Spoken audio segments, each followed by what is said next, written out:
कि किसी महापुरुष का जन्मदिन है कल, तो आज शाम को 7 बजे मीटिंग हो जाती है, बीसी हो जाती है। कल सुबह 7 बजे सबको निकलना है।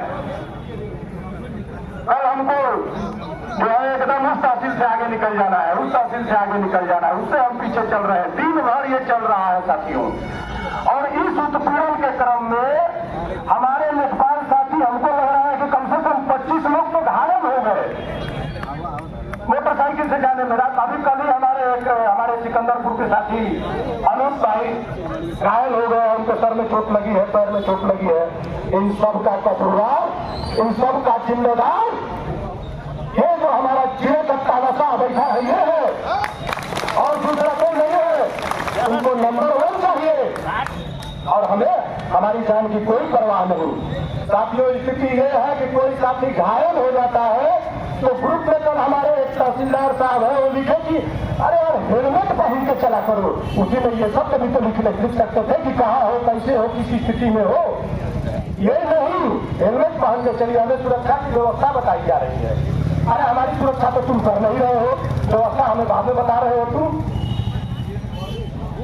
और इसी उत्पीड़न के क्रम में साथियों हमारे तहसील अध्यक्ष हैं भाई मनीष भाई, इनको तुगलकी फरमान जारी करके इनको बहरिया भेज दिया गया। अरे हम बोलो तुम्हारी चलते तो पाकिस्तान भेज दो, इधर तुम्हारे मतलब मैं तो बहरिया के जिले से बाहर है।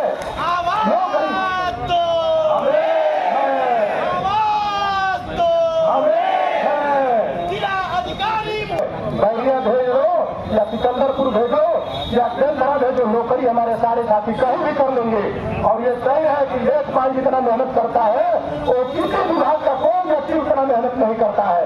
काम किसका है? काम है फार्मर रजिस्ट्री करना, कृषि विभाग का काम है।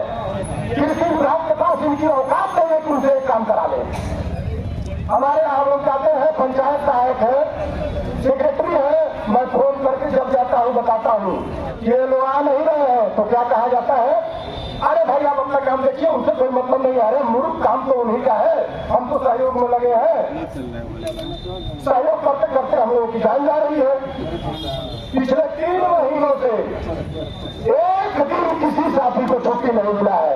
सबका नेता खेता में छूट गई। अरे भैया हितई मतलब क्यों टूटे की स्थिति में आ गई है। इसी तरह आप नौकरी कराएंगे यहाँ बैठ के?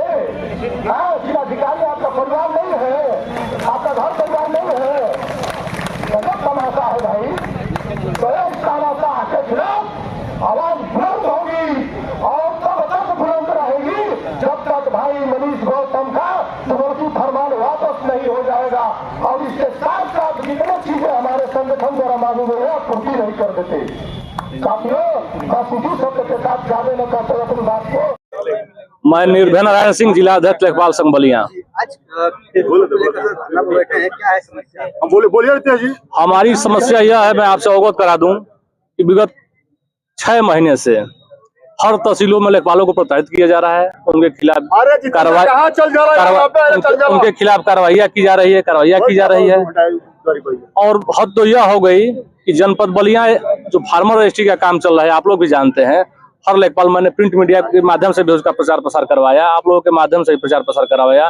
पूरे लेखपाल जनपद बलिया के एक लेखपाल सुबह 7 बजे से लेकर रात 9 बजे तक क्षेत्र में रहकर एक घर जाकर एक व्यक्ति संपर्क कर फार्मर रजिस्ट्री का कार्य कराता है।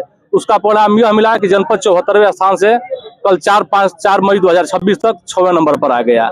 उसके बावजूद तहसील अध्यक्ष असला मनीष गौतम है, जिनका उन तहसील में कार्यकाल अभी 5 साल भी नहीं हुआ है। अध्यक्ष पद पर अभी 1 साल हुआ है, उनका लगभग 1 साल पूरा होने वाला है। और उनका एक तहसीलदार के निजी द्वेष से उनका स्थानांतरण बहरिया कर दिया गया है। उसी के संदर्भ में हम लोग धरने पर बैठे हैं कि जब तक उनका नंबर वापस नहीं हो, वह स्थानांतरण वापस नहीं होता है। और जो पूर्व में हमारी मांग पत्र दिया गया था, जिस पर जिलाधिकारी महोदय द्वारा 3 बार पत्र भी जारी किया गया है, वो अभी आज तक तहसीलों से मांग पूरा नहीं हुआ, जिले स्तर से कोई मांग पूरा नहीं हुआ। जब तक वह मांग पूरा नहीं होता है, हमारा मांग पूरा नहीं होता है, तब तक हम धरना स्तर से नहीं हटेंगे।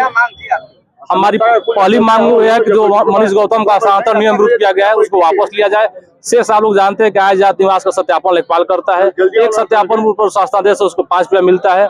1 अगस्त 2024 से लेकर आज तक मानदेय उसका बाकी है। कई बार जिलाधिकारी महोदय द्वारा पत्र तहसीलों में जारी किया गया और आज तक वो नहीं दिया गया है। क्रॉप कटिंग का पैसा जो तहसीलदारों खाते में चला गया है वो नहीं दिया गया है। किसी गणना का पैसा जो रुपये जिले पर आ चुका है वो नहीं दिया गया है। एक लेखपाल के पास एक से कई अतिरिक्त हल्के हैं, 4 अतिरिक्त हल्के, 5 अतिरिक्त हल्के हैं। उसके बावजूद उसको दोपहर 2 बजे एक सूचना मांगी जाती है कि अभी 10 मिनट में दो। और हम लोग की विडंबना यह है कि एक नियम विरुद्ध हस्तांतरण 11 अप्रैल को हुआ था 173 लोगों का। उसमें हमने कई लेखपालों का आवेदन दिया, मैचुअल पारस्परिक जिसको कहते हैं, आवेदन दिया गया। वो आज तक आवेदन वो जिलाधिकारी महोदय हस्तांतरण नहीं किया गया। उसके लिए सीआरओ महोदय की और जिलाधिकारी महोदय की कलम सूख जाती है और लेकिन एक ट्रांसफर होता है लेखपाल का तो 1 घंटे में ट्रांसफर कर दिया जाता है। लैपटॉप का पैसा खाते में चला गया तो सभी तहसीलों खाते में चला गया, अभी तक वितरण नहीं हुआ। कई मांगे हैं जो हमारी वो मांग पत्र भी हमारे जो पूर्व में दिया गया। जिलाधिकारी महोदय का उस मांग पत्र पे जो कार्यवृत्ति जारी की गई थी, अभी कार्यवृत्ति 10 मार्च को ही जारी की गई कि 10 दिन के अंदर इसका निराकरण कराकर और 2 अप्रैल को समीक्षा बैठक में वो करे, जबकि वो मांग पत्र में कोई भी कार्रवाई तहसील स्तर से लेकर जिला स्तर तक कोई नहीं हुई है। यही है हमारी तनाशाह तो हमारे तहसीलदार एक रसना है जो उनके कहने पर कर दिया गया है। उस जो व्यक्ति का हस्तांतरण किया गया उसका पक्ष भी नहीं जाना गया है तो आदमी सही है या गलत है। आप एक बार पक्ष उसका सुनते हैं, उसके बाद जो करना होता है आप करते हैं, हमें भी कोई दिक्कत नहीं रहती है। और जिले पे हमारे जो जिले के मुखिया हैं वो केवल लेखपालों से काम कराना चाहते हैं और उसके बाद उनकी समस्याओं का अपना पत्र जारी करते हैं। लेखपाल उनके एक फरमान पर रात को 12 बजे करता है, लेकिन उनका जो पत्र जब सभी उप जिलाधिकारी और तहसीलदार को जारी होता है उनके सभी उप जिलाधिकारी तहसीलदार के कान में जूं तक नहीं रेंगती है कि उनके पत्र पर कोई कार्रवाई की जाए। वही धरना हमारा चलता रहेगा, हमारा धरना चलता रहेगा।